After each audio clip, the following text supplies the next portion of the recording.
Upande wa mashtaka. Pendeze mahakama yako tukufu, Mheshimiwa Hakimu Mkazi Mkuu, naitwa Nasoro Katuga, wakili wa serikali mkuu, nasaidiana na Tawabu Isa, wakili wa serikali mwandamizi. Pendeza Mheshimiwa. Jobu Mrema, wakili wa serikali mwandamizi. Mosie Kaima, wakili wa serikali mwandamizi. Cuthbert Mbilingi, wakili wa serikali, na Winiwa Kasala, wakili wa serikali. Mheshimiwa, jopo hili la mawakili 6 linaiwakilisha Jamhuri katika shauri lako, katika shauri lililoko mbele yako. Mheshimiwa, mshtakiwa yupo in person.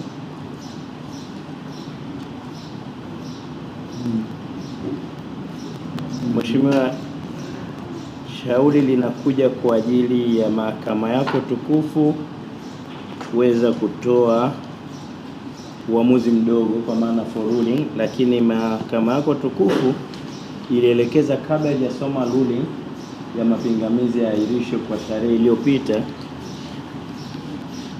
basi upande wa Jamhuri uieleze status ya shauri ilipofikia, kwa sababu mapingamizi yalikuwa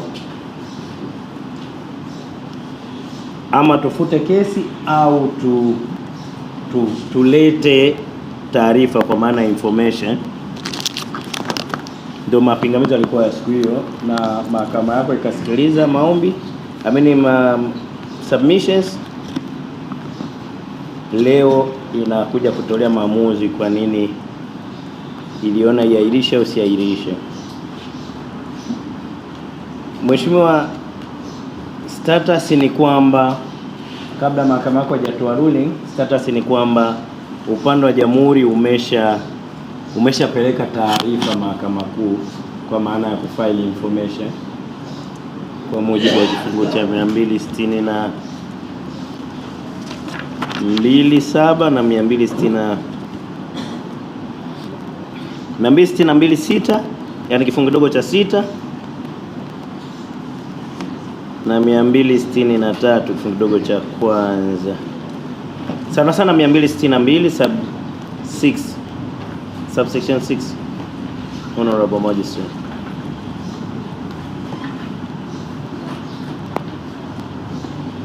na taarifa hiyo imepokelewa na kusajiliwa kwa namba criminal session namba 19/605 19605 2025,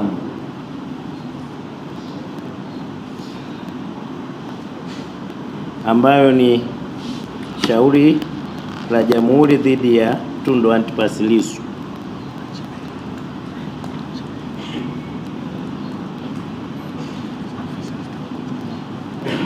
Mheshimiwa, kwa status hiyo na mapingamizi ambayo yalitolewa siku hiyo, tukiwa tunaomba ahirisho ili tuweze kufaili taarifa au information,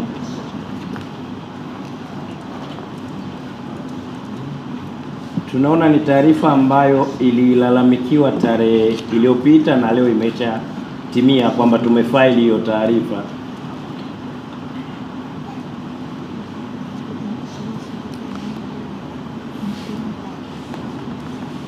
Kwa maana halisi sasa, mheshimiwa, yale malalamiko yaliyotupelekea mahakama yako itoe uamuzi leo yamekuwa sasa overtaken by event. Yaani tunaiona mahakama yako sasa haina haja ya kufika kusoma ruling ya kwa nini yaahirishwe kesi na wakati tayari tumesha file information. Kwa naomba mahakama yako iweze kuona kwamba maamuzi yako yameshakuwa overtaken by event, ili tuweze kuendelea na maombi mengine. Okay.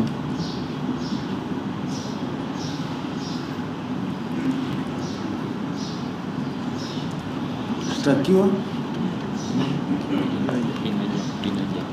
Asante mheshimiwa.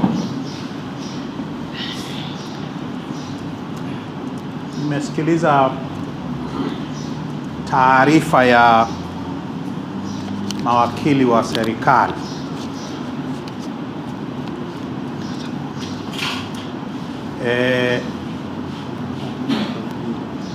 Labda mheshimiwa, naomba maelekezo ya mahakama yako. Taarifa iliyopelekwa mahakama kuu kama imeshaletwa kwenye mahakama hii, manake ikishapelekwa mahakama kuu inatakiwa iletwe kwenye mahakama hii na msajili wa mahakama kuu, ili sasa niweze kusomewa hayo wanayofikiria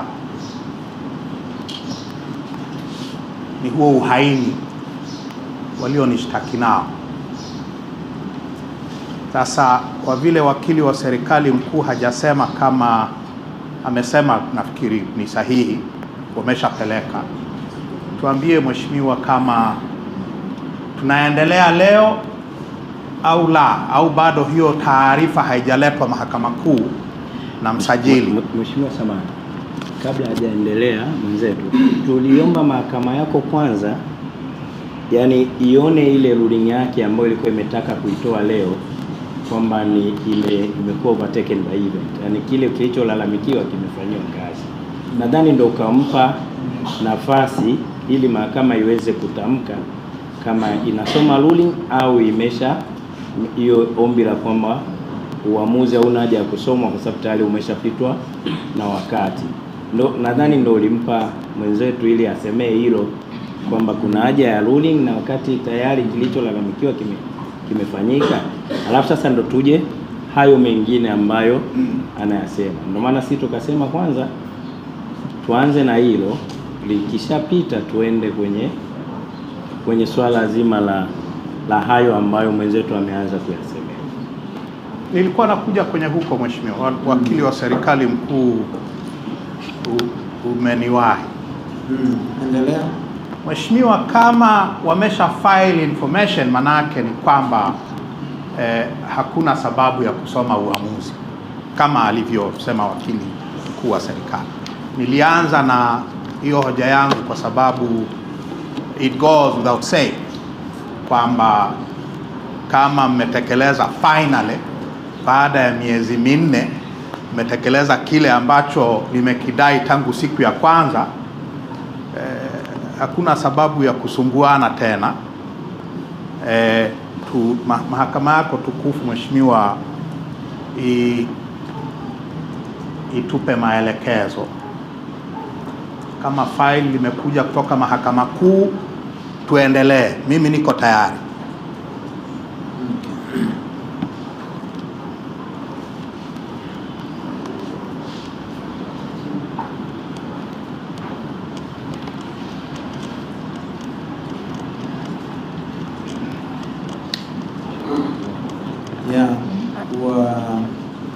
Kama mnavyofahamu kwamba mahakama sasa hivi iko kiteknolojia. Mara tu information inapofailiwa mahakama kuu, itakapopokelewa na naibu msajili mahakama kuu, immediately pia inaingia katika jalada la mahakama ya subordinate court. sawa sawa. Kwa hiyo walipoisajili mimi huku niliipata, kwa hiyo ninaiona information hapa kwenye faili langu. Kwa hiyo information mlipoisajili Mahakama Kuu, baada ya msajili Mahakama Kuu kukamilisha utaratibu, mimi hapa nimeipata.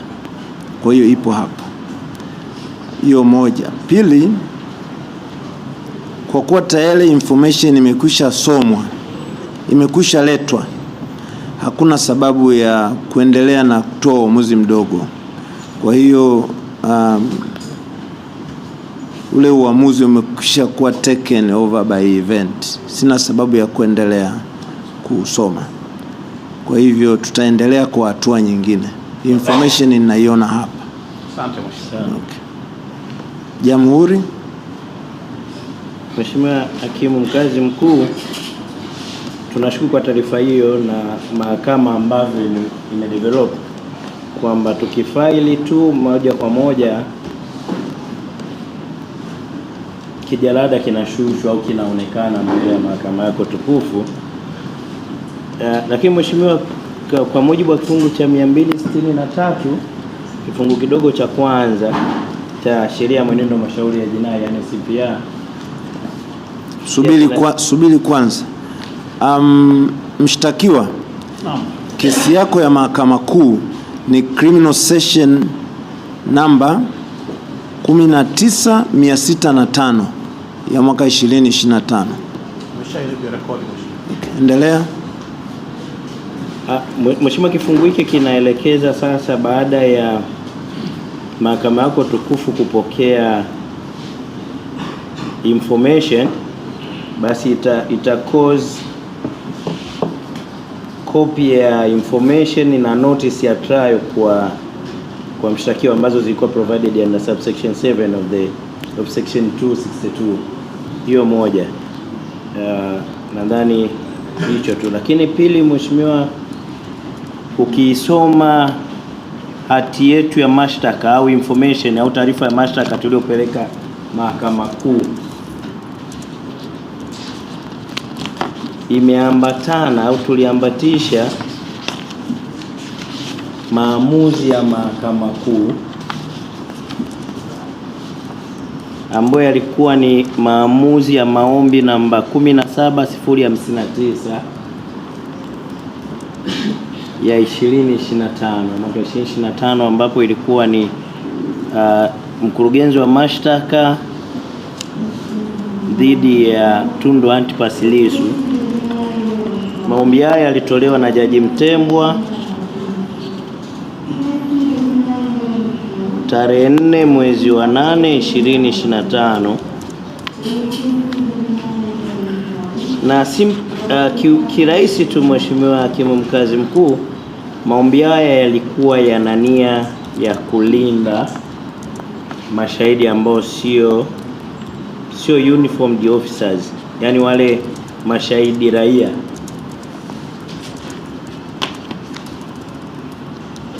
ili kutengeneza mazingira au kuwapa nafasi ya kuweza kutoa ushahidi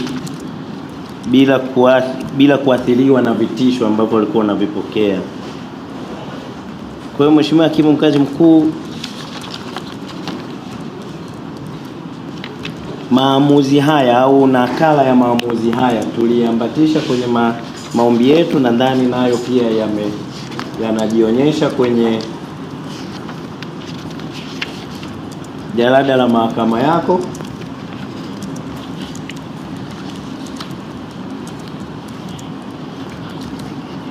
Lakini pia maamuzi haya Mheshimiwa Hakimu Mkazi Mkuu yapo kwenye kurasa wa kiofisi wa mahakama ya tanzili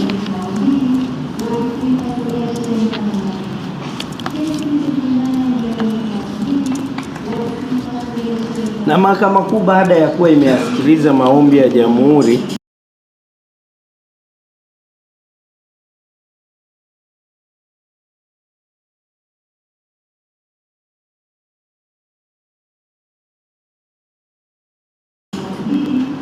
iliruhusu sasa kuwalinda hao mashahidi kwa namna ambayo ilielekeza.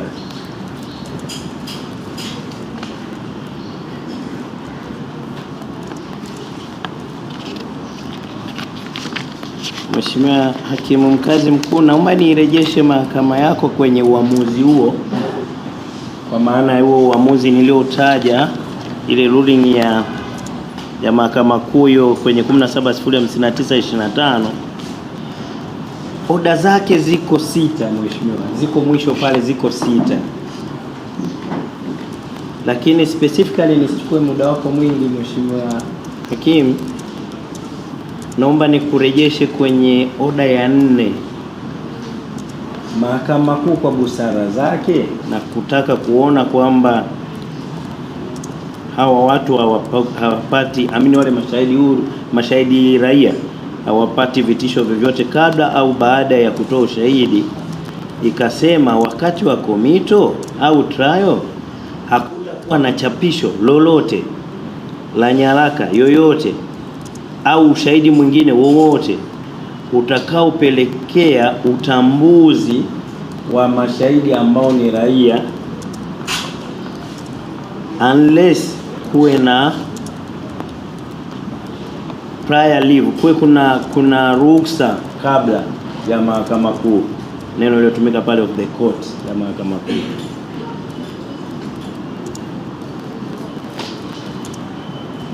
Mheshimiwa, msingi wa kuyasema haya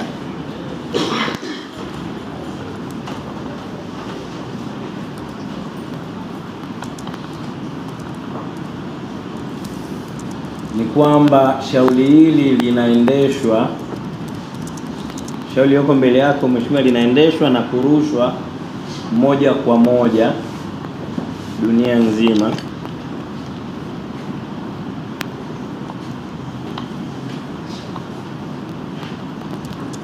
Kwa maana tayari tukiyasoma kwa njia hii ya kurusha moja kwa moja, itakuwa tumekinzana na maamuzi ya Mahakama Kuu ya kwamba tusipublish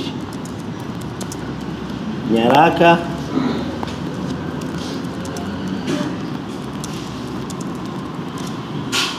au ushahidi mwingine wowote ambao unapelekea utambuzi wa shahidi huyu, wa mashahidi wale ambao ni raia. Kwa hiyo Mheshimiwa, ombi letu sisi pamoja na nia njema ya mahakama ya kuonyesha moja kwa moja mwenendo wa shauri hili, tunaiomba mahakama yako tukufu comply na iweze kufuata maagizo au maelekezo yaliyotolewa kwenye ruling hii na Mahakama Kuu kwa kuzuia publication ya ushahidi wa namna hii. Na tunasema haya, ukisoma statements za mashahidi, hata kama hutomtaja jina, ule ushahidi unaweza ukapelekea utambuzi wake. Kwa hiyo tunaiomba mahakama yako kama itaridhia na kwa kufuata haya yaliyoelekezwa na Mahakama Kuu, basi tukisoma komito tumsomee mshtakiwa, yes, in open court, yes, lakini isitangazwe moja kwa moja kutokana na maamuzi ya Mahakama Kuu. Na Mheshimiwa, kifungu cha 263 kifungu kidogo cha pili kinaeleza kwamba tutasoma taarifa na maelezo ya mashahidi na nyaraka ambazo zina ushahidi kwa mshtakiwa. Kifungu cha ngapi? 263 revised edition ya 2023 Mheshimiwa. 263 kifungu kidogo cha pili cha sheria ya mwenendo wa mashauri ya jinai sura ya 20 263 263 kifungu kidogo cha pili cha sheria ya mwenendo wa mashauri ya jinai sura ya 20 ya mwaka 2023, marejeo ya mwaka 2023. Mheshimiwa, haya kifungu hiki na imekitaja kwamba kinaelekeza tumsomee au mahakama isababishe kusomewa maelezo ya mashahidi, nyaraka ambazo zina substance ya ushahidi ambao mkurugenzi wa mashtaka anategemea kuwatumia kama ushahidi kwa mshtakio, and sio kwa mtu mwingine other from mshtakio. Kwa hiyo najenga misingi hiyo ili tuweze kuendana sasa na maamuzi ya Mahakama Kuu. Mheshimiwa, kuepuka publication, kuitangaza moja kwa moja ni kufanya publication. Tupo hayo Mheshimiwa na kifungu cha 192 cha hiyo sheria ya mwenendo wa mashauri ya jinai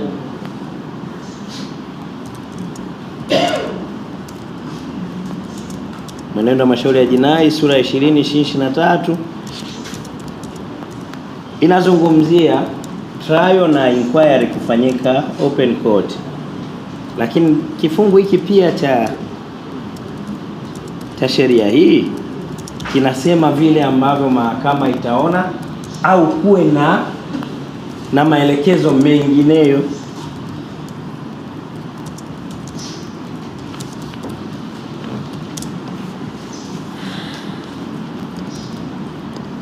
Nimekileta hiki kwa maana ya kusema kwamba mtu anaweza akaiambia mahakama yako kwamba kufanya live publication, kufanya live streaming kuna tanua upana wa open court, lakini kifungu hichi kinasema open court itaendana na vile judge au magistrate anaweza kuaccommodate hiyo audience.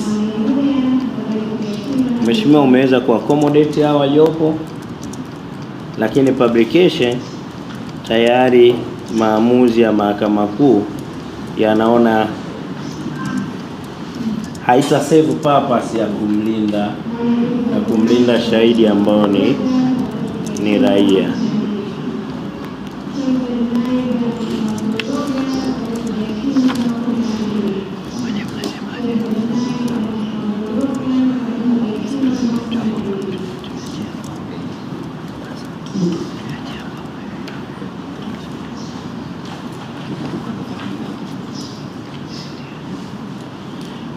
Kwa hiyo Mheshimiwa, kwa maombi hayo tulikuwa tunaiomba mahakama yako tukufu sasa wakati wa kusoma ushahidi iweze kutoa au kufata maamuzi ya Mahakama Kuu kwa kutoruhusu publication, yani kwa kurusha moja kwa moja. Kwa upande wetu ni hayo kwa sasa.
Tundu Antipas Lissu.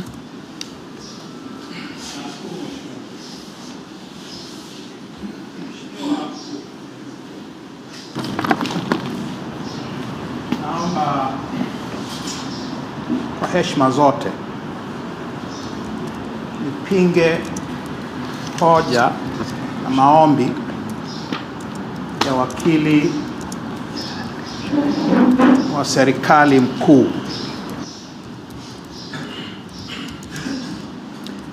Na naomba nipinge hayo Mheshimiwa, kwa sababu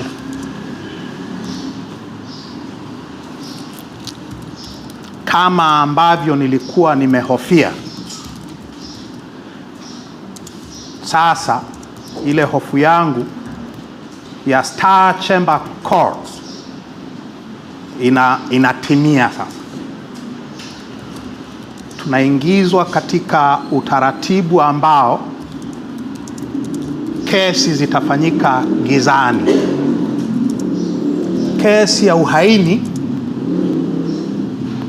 ya uhaini ambayo adhabu yake ni kifo, kwa maombi yao inatakiwa ifanyike gizani ili watu wasijue.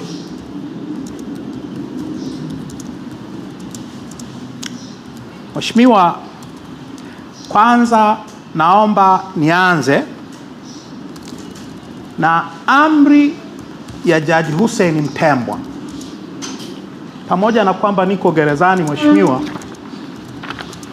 nimeipata. Nimeipata hiyo ruling.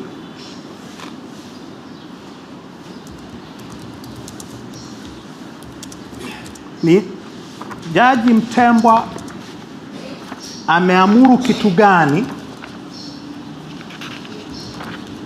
na hiyo amri yake, hayo aliyoyaamuru yana maana gani? Na nasema hivi kwa sababu nafikiri Mheshimiwa Hakimu, nafikiri wakili wa serikali mkuu anatanua maana, anapanua maana ya amri ya Jaji Mtembwa kufunika na mambo mengine ambayo jaji hakuyakataza. Kufunika ili kila kitu sasa kifanyikie gizani, kama ambavyo nilisema mara ya kwanza. Amri ya kwanza ya Jaji Mtembwa inasema hivi: the identities of the intended civilian prosecution witnesses in preliminary inquiry, namba ya shauri hili, shall not be disclosed, including their names, addresses, locations, during the committal proceedings and trial. Hiyo ya kwanza. Kwa hiyo utambulisho wa mashahidi wa upande wa mashtaka, raia wanaotarajiwa kuwa mashahidi, utambulisho wao hautatolewa hadharani, na hiyo ni pamoja na majina yao, anwani zao, mahali wanapokaa wakati wa committal proceedings leo na tutakapoenda Mahakama Kuu. Hiyo ni ya kwanza. Ya pili,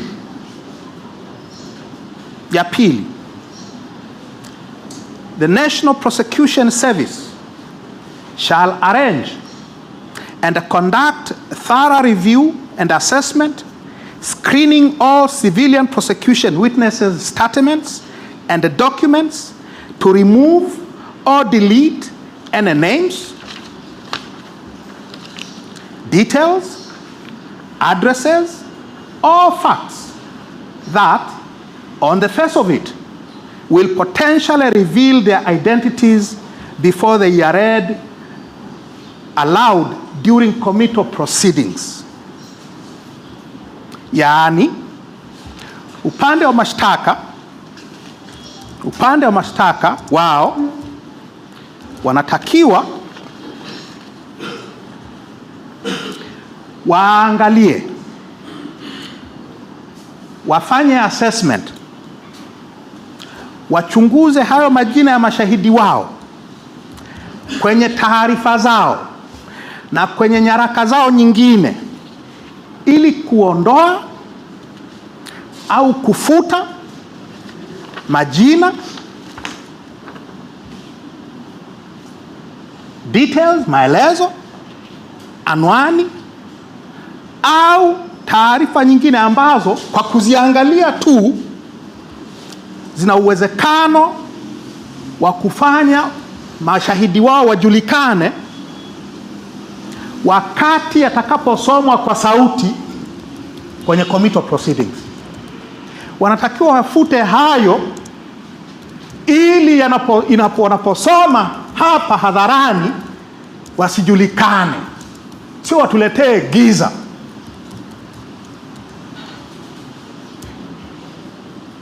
Sio wafunge televisheni. Wanatakiwa wa delete or to remove names, details, addresses or facts. Sio kuja hapa na kusema yasitangazwe, twende gizani. Hii sio Uingereza ya karne ya 16. Hii ni Tanzania ya karne ya 21 yenye katiba. Amri ya tatu ya jaji nasema hivi: in the alternative to number 2 above and in a bid to have a fair trial, the National Prosecution Service is to prepare a comprehensive summary of detailed facts without disclosing the identities and whereabouts of civilian prosecution witnesses, which will enable the respondent to understand the gist and the substance of the prosecution evidence. Yaani, kama mbadala wa ile namba 2, upande wa mashtaka, mheshimiwa, unatakiwa kuandaa summary ya ushahidi wote walionao bila kuonyesha utambulisho au mahali walipo hawa mashahidi wao wa kiraia.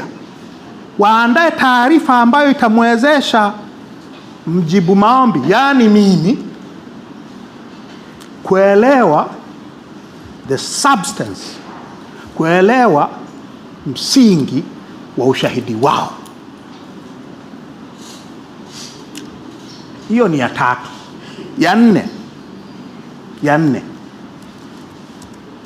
during committal proceedings and trial, no dissemination and or publication of any documentary evidence or any other testimony bearing the identity of a civilian prosecution witness is allowed without prior leave of the court. Yaani, wakati wa mashauri haya hapa au wakati wa mashauri mahakama kuu, hakutakuwa na kutangaza, na tumia dissemination na publication, Kiswahili chake sijui nitatumia hiyo kutangaza, naeleweka. Hakutakuwa na kutangaza ushahidi wowote wa nyaraka au ushahidi mwingine wenye kuonyesha utambulisho wa mashahidi wa upande wa mashtaka wa kiraia. Kuna hilo katazo, isipokuwa tu kama mahakama itaamua. Maana yake ni nini? Maana yake ni kwamba kitu ambacho hakipaswi kutangazwa ni chochote ambacho kitatuambia jina au utambulisho wa hao mashahidi wao. Na hicho, mheshimiwa, maana yake ni nini? Kama wamefuta majina wamefuta maelezo, wamefuta anwani, wamefuta whereabouts za mashahidi wao kama ilivyoamuliwa namba 1, namba 2 na namba 3. Namba 4 inakuwa imeshakuwa overtaken by event. Hutakuwa na haja ya namba 4 kwa sababu tayari umeshaondoa yote ulioambiwa uondoe, ulioambiwa ufanye.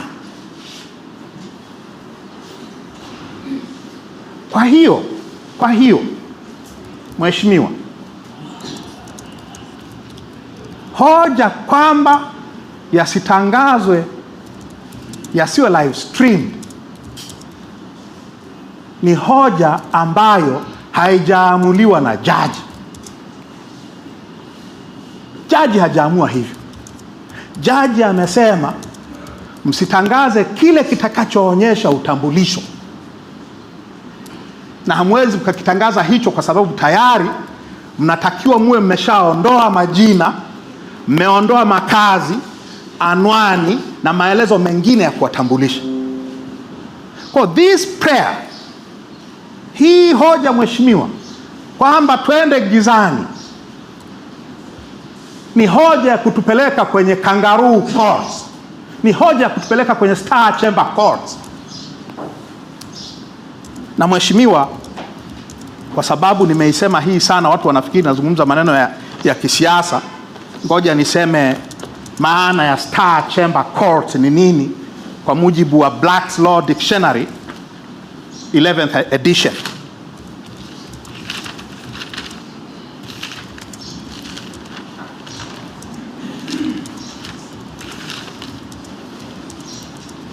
Star chamber court, this is from Black's Law Dictionary 7th edition.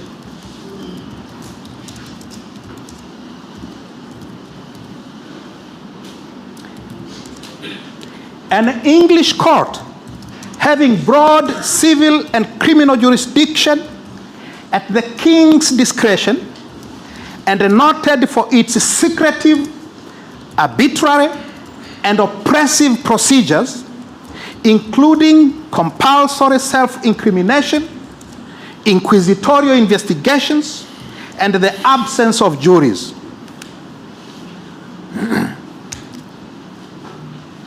And the kangaroo courts, kwa mujibu wa tafsiri hiyo ya dictionary ya kisheria, a court or tribunal characterized by unauthorized or irregular procedures, especially so as to render a fair proceeding impossible.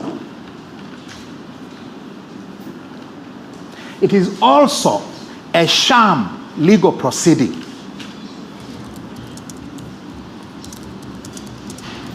Star chamber, mahakama ya star chamber ni mahakama ambayo unashtakiwa na watu usiowajua, unatolewa ushahidi na watu usiowajua wala kuwaona, unafungwa kwa utaratibu usiojulikana, unakwenda na maji.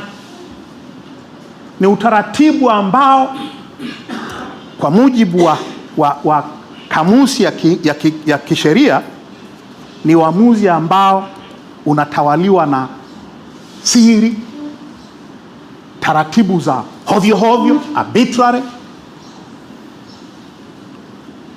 na taratibu za kikandamizaji, sham legal proceeding. Wanataka kugeuza haya mashauri Mheshimiwa kuwa sham. Kuwa sham ni nini?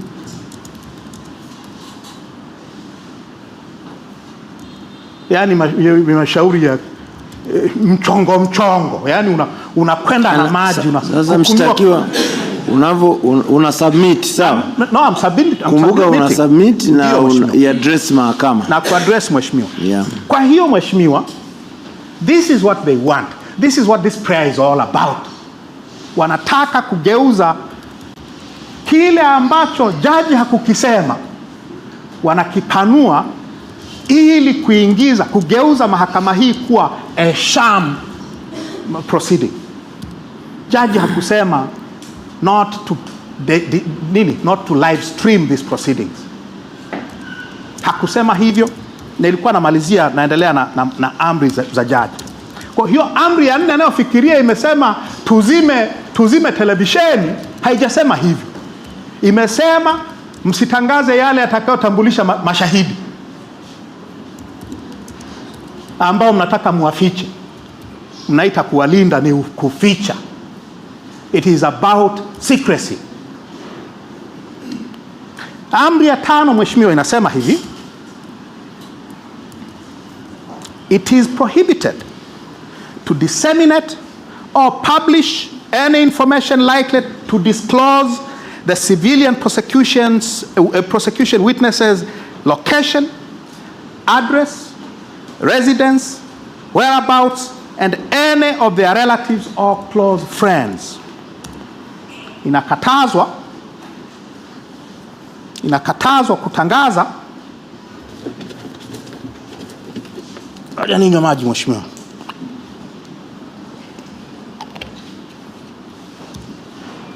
Inakatazwa kutangaza taarifa yoyote ambayo inaweza kutambulisha mahali wanapokaa mashahidi hawa wa kiraia, anwani zao, makazi yao, au mambo hayo yanayohusu ndugu zao au marafiki zao wa karibu.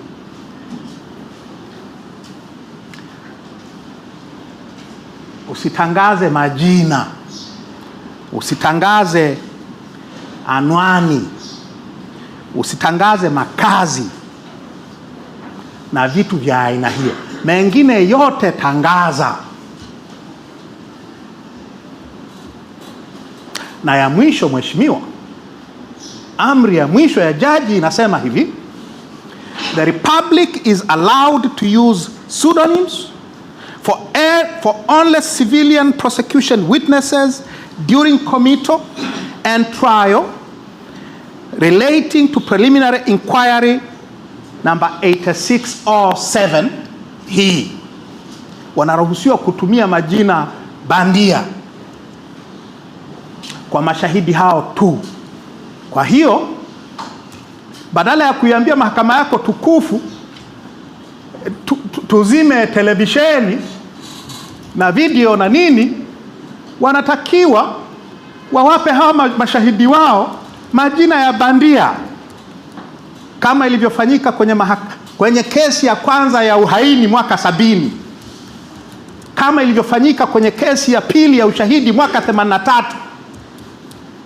Unawapa mashahidi unaotaka kuwalinda, unawapa majina ya bandia. Hukatazi watu kuja kuangalia kesi muhimu ambayo inadaiwa mtu amefanya kosa la uhaini dhidi ya Jamhuri ya Muungano, ili akipatikana auawe, akanyongwe. You don't do that. Unawapa watu majina ya bandia, na jaji amesema wapeni majina ya bandia. Kwa hiyo mheshimiwa, hakuna hoja hapa ya kwamba television cameras zizimwe. Hakuna. Sio kwa amri hii, unless waniambie haya niliyoyasoma sio ruling ya Jaji Hussein Mtembo. Wakisema hiki nachokisoma sio chenyewe, nitakaa chini nifuate maelekezo yako. Lakini kama ni hiki mheshimiwa, Jaji Mtembo hajasema hivyo.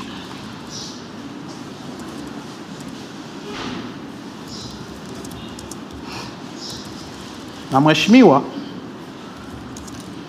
kifungu cha 192 ambacho wakili wa serikali amekisema, hajasema kinasema nini, mimi nitasema. Kifungu cha 192 cha sheria ya mwenendo wa jinai kinasema mahakama itakuwa ni mahakama ya wazi. Mahakama ya wazi. Ya wazi maana yake ni kwamba watu wanaruhusiwa kuingia na hivi vyombo vinaruhusiwa kutangaza. mahakama ya wazi. Na hii haki ya watu kuja mahakama hii, mheshimiwa, imenunuliwa kwa damu. Imenunuliwa kwa damu. Watu wamepigwa kwa kutaka kuja mahakamani. Watu wameumizwa kwa sababu wanataka tu kuja mahakamani kuangalia kesi. Wamepigwa kwa kile ambacho sheria inasema ni haki yao. So the right to open proceedings has been paid for by blood. Kwenye kesi hii.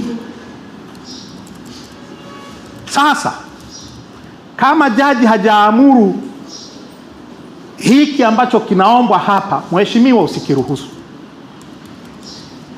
Usiwakubalie. Mheshimiwa, naomba waambie upande wa mashtaka watekeleze yote yaliyoamriwa na Jaji Hussein Mtembwa. Wafute yote walioambiwa wanaruhusiwa kufuta yote. Sitawalalamikia hapa. Lakini wasilete hicho ambacho wanataka kukileta. Wasitake kutupeleka gizani. Mheshimiwa, linda the open nature of your court. Linda mahakama yako ya wazi. Don't grant their wishes za kutupeleka kwenye Star Chamber Court za miaka ya 1515 ambazo Waingereza walikuja kugundua baada ya miaka 126, wakazifutilia mbali mwaka 1641. Don't allow them to take us there. Kwa usiwakubalie mheshimiwa, usiwakubalie kabisa. Wafute walichoambiwa wafute, tuendelee. Mimi niko tayari and I've been ready for a long time.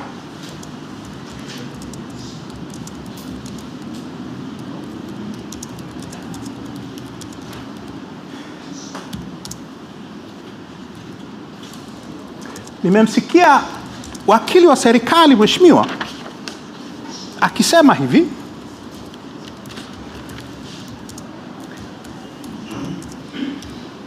kifungu cha 263(2) kinasema haya maelezo atakiwa asomewe mshtakiwa peke yake.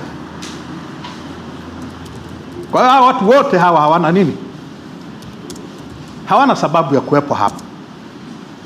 Na kwa hiyo hakuna sababu ya kutangaza kwa live stream.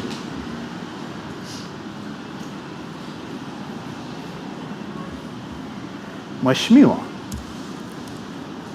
kama ni mshtakiwa peke yake ndio anapaswa kusomewa, manake ni kwamba hawa maaskari wote hawa nao nilinda mimi hawataki kuwa hapa. Hawa mawakili wote walioko hapa hawataki kuwa hapa.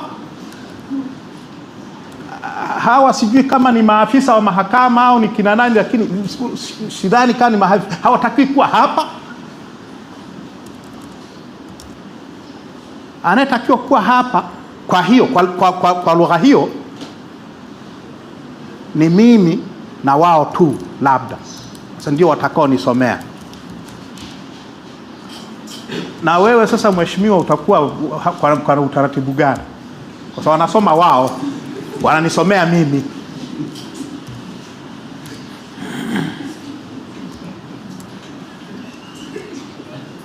Kwa hiyo mheshimiwa, you are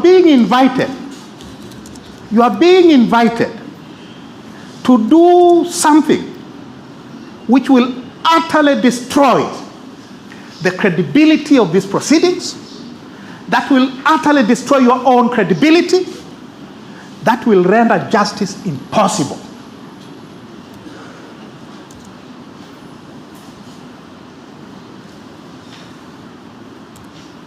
Hii ni mahakama ya wazi. Sheria inasema hivyo. Mahakama ya ni public, these are public proceedings. Ni mashauri ya umma. Public si umma. Umma ndio huu. Na umma ndio wanaoangalia kwenye televisheni sasa hivi as we speak. That is the public. Kwa hiyo mheshimiwa, don't fall into that dangerous trap ya kugeuza mahakama hii kuwa something that it should never be, kuwa kitu ambacho haitakiwi kuwa hata siku moja, kuwa a Star Chamber Court.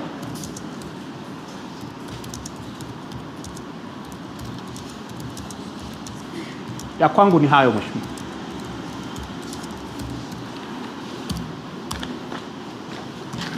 Usikubali hayo maombi kwa maana nyingine. Katuga.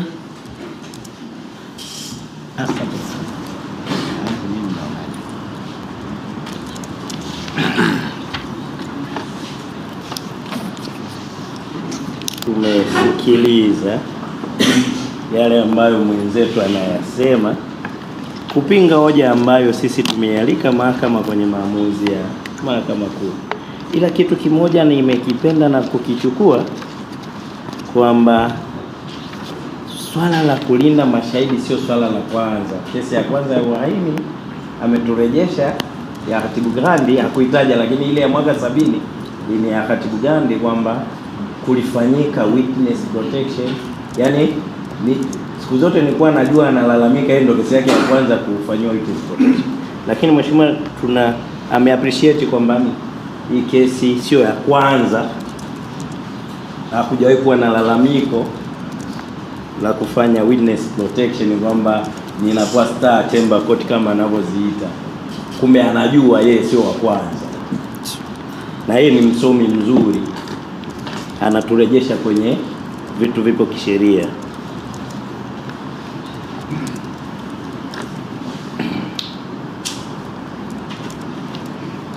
Endelea. Mheshimiwa, sisi tuliomba mahakama yako kutekeleza kile ambacho mahakama kuu imekisema, tukairejesha specifically kwenye order namba 4. Hatukuiambia mahakama yako kuhusu order namba 1, namba 2, namba 3, vyote hivyo vimefanyika. Tukaileta hoja namba 4 inasema kuhusu kuto kupublish. Mheshimiwa, nimesikia mwenzetu anachokisema. Nadhani hatukuelewana the meaning ya kupublish.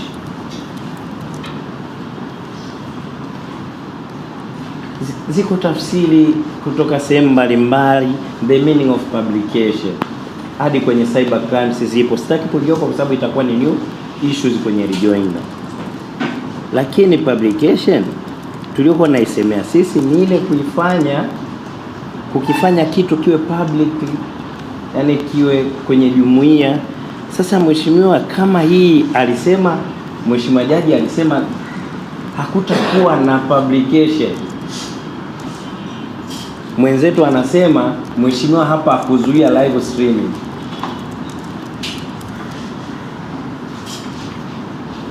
Mheshimiwa, live streaming ni publication.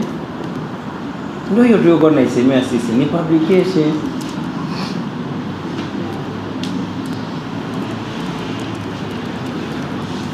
Ndio maana tukawa tunasema mheshimiwa, sisi hoja yetu ni kutekeleza hii amri ya mahakama baada ya kuona danger ya kufanya publication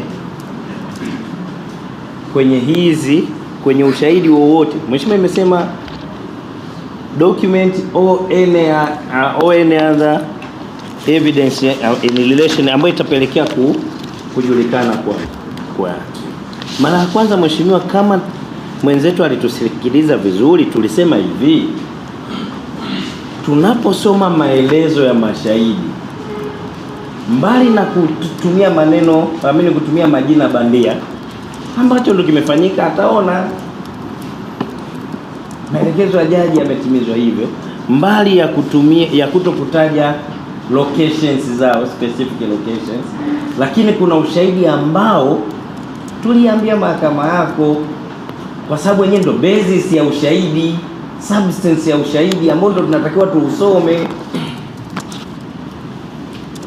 Tuliambia mahakama yako, mheshimiwa, hii substance ya ushahidi ikienda public, yani hutaki kuifanya yeye asijue, lazima ajue, kwa sababu ndo substance ya ushahidi. Mfano tu mimi na baa Kijitonyama, rahisi kumjua mtu mwenye baa Kijitonyama. Ndio maana tukawa tunasema huu ushahidi ambao ni substance ya ushahidi, baadhi ya ushahidi huwezi kuuficha, kwa sababu yeye anatakiwa kuujua. Sasa tukiupeleka publicly ni rahisi kwa huyo mtu ambaye anakaa maeneo hayo kuyajua yote hayo. Ndio maana tukasema, mheshimiwa, ilipozuiwa publication hapa, na hatukusema kwamba watu wamezuiwa kuja mahakamani, tukairudisha mahakama kifungu cha 192. Hapa mwenzetu nadhani hakutuelewa kwamba sisi hatuombi iwe in camera. Mheshimiwa, sisi tumeomba kusiwe tu na live streaming kwenye komiti, wakati tunasoma tu yale maelezo. Inaweza ikaanza asubuhi, tumejitambulisha, baada hapo tusome maelezo ili tuendane na oda ya mahakama, kuto kupublish.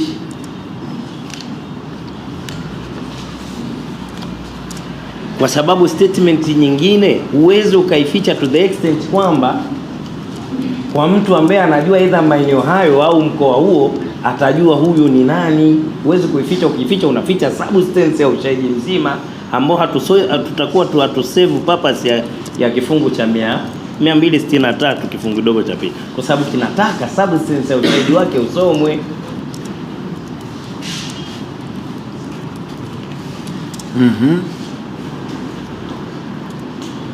Kwa hiyo mimi nikijiita mkurugenzi wa sehemu fulani, yani ndio hivyo, yani lazima inakuwa hivyo mheshimiwa.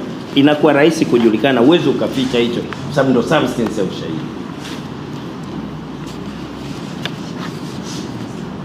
Ndio maana busara ya mahakama kuu ikasema visiwe published ili kupunguza ile range ya huyu mtu kuwa identified easily. Lakini open court ndio tukairejesha mahakama yako kifungu cha 192 kinaruhusu watu kuingia, lakini kinasema pale jaji au magistrate anapokuwa convenient kwa contain hao watu, yani wa idadi hiyo. Sisi hatujapinga watu kufika hapa, tulichosema kusiwe na live stream. Lakini kingine mheshimiwa, mwenzetu anasema isipokuwa live streamed hii kesi itakuwa inaendeshwa gizani. Uzuri mheshimiwa, hii ndio kesi ya kwanza tumeanza nayo hii Tanzania tangu ipata uhuru kuiendesha ikiwa live streamed mheshimiwa. Lakini kesi siku zote inakwenda kwa open court, kwamba jamii kuruhusiwa kuingia mahakamani kama ambavyo hii ilivyokuwa. Haijawahi sehemu yoyote kuonekana kwamba mahakama kesi iliyoendeshwa open court eti ni mahakama ya gizani, kama mwenzetu anavyotaka kuiaminisha mahakama yako kwamba isipokuwa live streamed basi inakuwa ni mahakama ya gizani. Yeye anapenda kuziita star chamber course.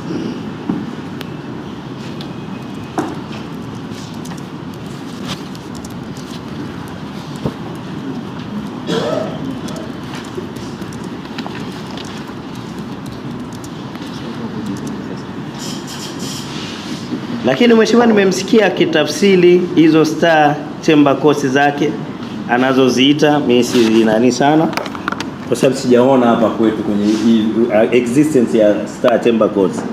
Anasema kutakuwa kuna unauthorized procedure. Mheshimiwa, hichi si tunachokiomba, sio unauthorized procedure.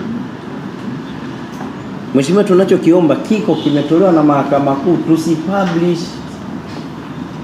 Ni amri ya mahakama kuu ambayo kwa utaratibu inaibindi mahakama yako tukufu, kama ambavyo tuliomba irejee mahakama hiyo. Hapa mheshimiwa jaji anasema wakati wa kusoma komito tusifanye publication.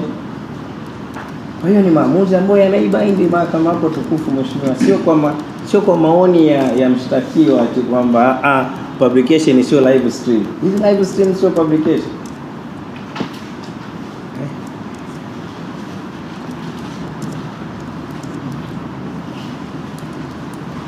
Kwamba mahakama ingetamka wazi kwamba hakutakuwa na live stream, ndio ili tueleweke kwamba tumenyimwa live stream. Ile kusema publication peke yake haikutosha. Mheshimiwa, sisi tunasema publication iliyosemwa pale ilimaanisha kutokutangaza, ikiwemo kufanya live stream, kuandika kwenye magazeti kila sehemu kwamba kuna shahidi yuko Mbeya sehemu fulani, regardless ya kuficha mtaa au nani. Mkoa hauwezi kuficha, lakini ule ushahidi wake tu unajua huyu fulani. Ukitangazwa ni rahisi identification. Ndio busara nani ilikuwa hivyo. Lakini tumemsikia anasema kwamba kutokutangazwa live kupitia hizo TV anavyoziita au live stream kutamfanya asiwajue mashahidi. Hapa hatukumuelewa upande wetu, kutamfanya asiwajue mashahidi. Hatukujua alitaka kumaanisha nini, kwamba ikienda live stream ndio kutamfanya yeye awajue mashahidi. Hapa mshtakiwa alileta tu sababu kwa ajili ya kuiangalia mahakama iangalie umma badala ya kufuata sheria.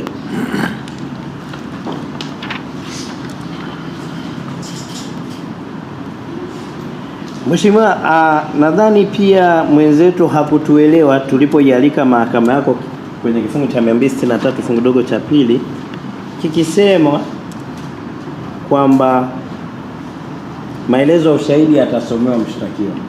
Hii tuliweka as a basis ya kusema kwamba mshtakiwa mwenyewe atasomewa in open court kwa mujibu wa kifungu cha 192. Sasa sijui hapa hakutuelewa vipi. Hao watu wanaotaka wawepo hapa mahakamani watakuwepo, ila oda ya mahakama imezuia publication in open court kwa mujibu wa kifungu cha 192.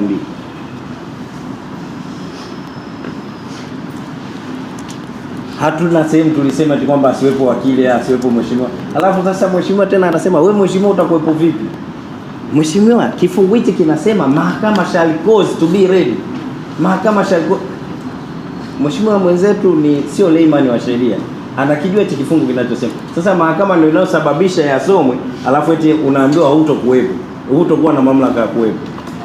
Hapa sijui hata hakuelewa labda kifungu mheshimiwa.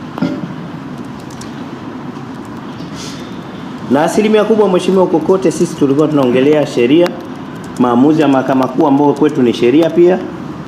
Hatukuongelea zaidi vichekesho, lakini tulikuwa tunaiomba mahakama yako ijilengeshe kwenye kile ambacho mahakama imesema tusitangaze.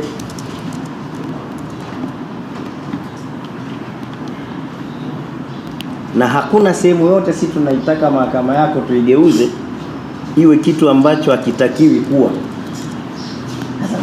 Mheshimiwa, maamuzi hapo yanasomeka, tafsiri yake anaitafsiri kwa kwenda kwake.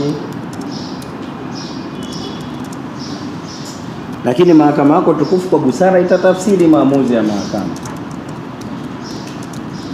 Make hayahitaji hata nani, lakini yanatafsirika tu kirahisi. Kichukua neno publication, the meaning.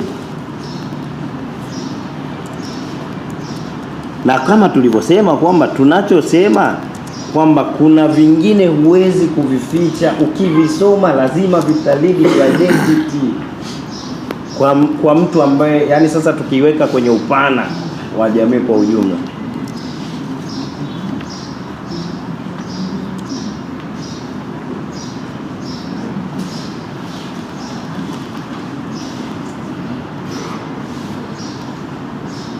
Nimemsikia mwenzetu anasema kuwa open court kwa maana ya kifungu cha 192 maana yake pia publication. Vyombo vitangaze, kuwe na live stream.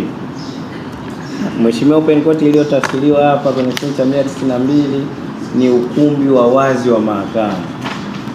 Ndo tafsiri hii iliyoko hapa, the meaning of open court. Ni ukumbi wa wazi wa mahakama, sio ni kamera, yani kuruhusu public wafike, na ndio maana akatumia maneno kutokana na jinsi ambavyo jaji wa magistrate ataweza kuwa contain hiyo public au hiyo audience, na ikatoa vitu pale, sitaki kuvirudia, lakini mwenzangu anasema hichi kifungu mimi nimekitumia tu, lakini nilijua nakitumia kwamba na yeye mwenzangu au mwenzetu anakielewa kinazungumzia hasa nini, na hakuna sehemu kinasema eti kwamba eti open court means publication. Hata ukisoma urudie mara 10 mheshimiwa. Pamoja na open court, lakini pia kutoa habari kuna limitations zake, na chenye kimeprovide hapa kama kuna public safety, kuna public order, vitu vingi vimewekwa kwenye kifungu hiki mheshimiwa. Tunaomba mahakama yako itakisoma na kukitafsiri, kuangalia kile anachosema mwenzetu ni sahihi kweli.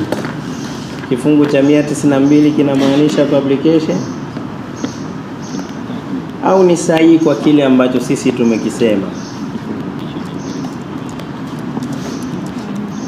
Sioni hoja ya kwa nini tunang'ang'anizwa sana kwenda na hii live stream, hata sehemu ambayo mahakama imeona busara yake itumike kuifanya isiwe live stream.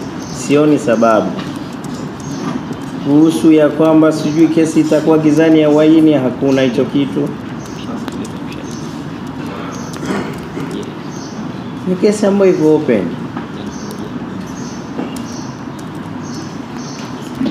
Mheshimiwa, sisi tunaomba ombi letu